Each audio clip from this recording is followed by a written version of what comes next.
Hi, I'm Mike Winder, and this is my monthly Mayor's Report.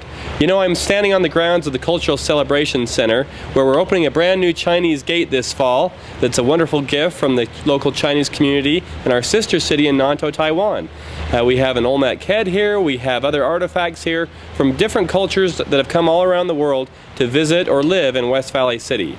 This special site has been a gathering place for decades. In fact, the very first Mormon pioneers over Jordan onto the west side crossed just right behind me there at the Jordan River bank in 1848.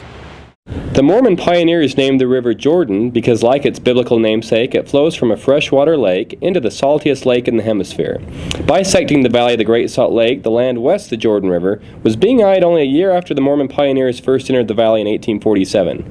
In fact, Brigham Young told his friend William Armstrong that someday there will be large places of manufacture and storage constructed west of the Jordan River, and there will be millions of people living there, and Jordan River will practically run through the center of the Salt Lake City. What you're looking at here is a 1900 photograph of the River Jordan, the oldest known in existence.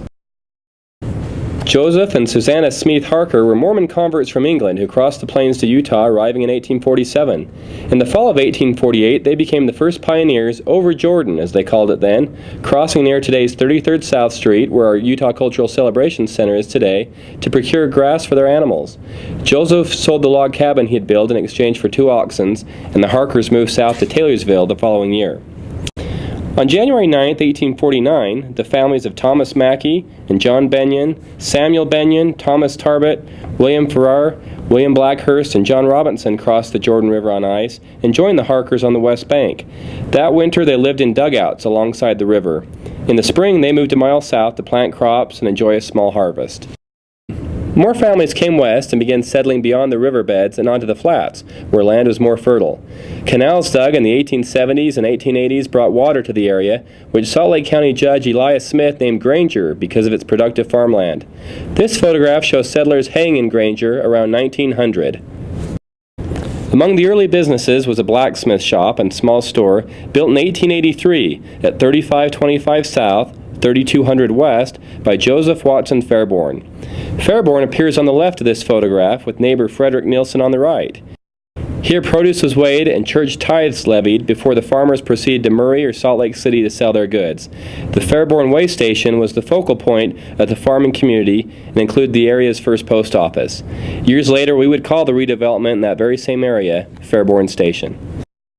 Swiss immigrants Frederick and Alice Bengeter built a flour mill at 3650 South, 3600 West. In 1892, they expanded their small coffee mill into a wheat grinder using a small gasoline engine, and in 1902, they upgraded to a larger engine and grinder. Farmers would come from miles around to grind wheat for pigs, roll grain for horses, and make flour for baked goods. Ted Hill made the rounds in early Granger, selling eggs, butter, and other dairy products from his Hills Farm Dairy. Ted grew up in Granger in a brick home at 2653 West, 3500 South Street. For 16 years, he was the activity counselor for the young men and young women in the area, organizing dances and other activities. The William Mackey home was built in the 1880s. At 1988 West, 41st South, it's one of the oldest homes still standing in the city. After their wedding in 1882, Mackey and his bride, Margaret Ellen Part, built a log home on this site. After a fire destroyed the house, Mackey built a 2-room brick house and later added 3 more rooms. They reared 10 children here.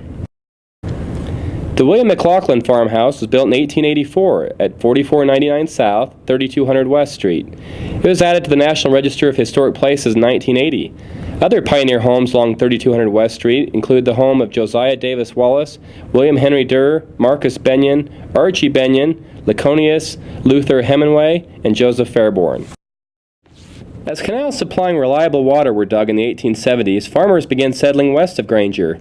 The area was named for LDS presiding Bishop Edward Hunter, and the Mormons built this adobe chapel there in 1885. Scandinavian converts in Hunter met in the home of Fred Hansen from 1879 to 1884, when their services were merged with their English-speaking neighbors. The Hunter Ward was formally organized in 1888. The first brick schoolhouse in the area was the 46th District School, built in 1890 at 2200 West, 35th South. In September 1906, it was renamed the Granger School, and in May 1908, it was renamed the East Granger School. Eventually, it was called the Dewey School.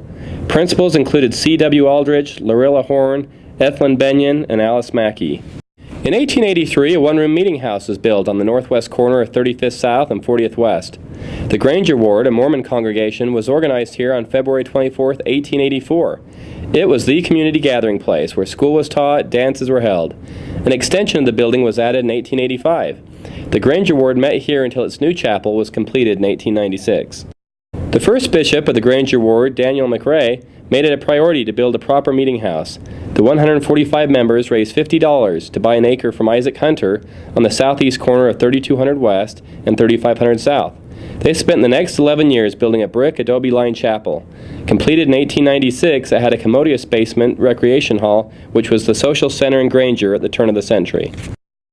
Accompanied by live music, dances were held in the basement of the Granger Ward at the turn of the century. These old-time Granger band members are from left to right, unidentified, Nathaniel Bodden and John Sutherland, and there on the second row we see Henry L. Bodden, William V. Morris, and leader Joseph Sutherland. The waltz, two-step, polka, and quadrille were popular dances to tunes like Let Me Call You Sweetheart and Good Night Ladies. Hunter residents Annie Rushton and R.Z. Day stand on the front porch while the letter carrier approaches.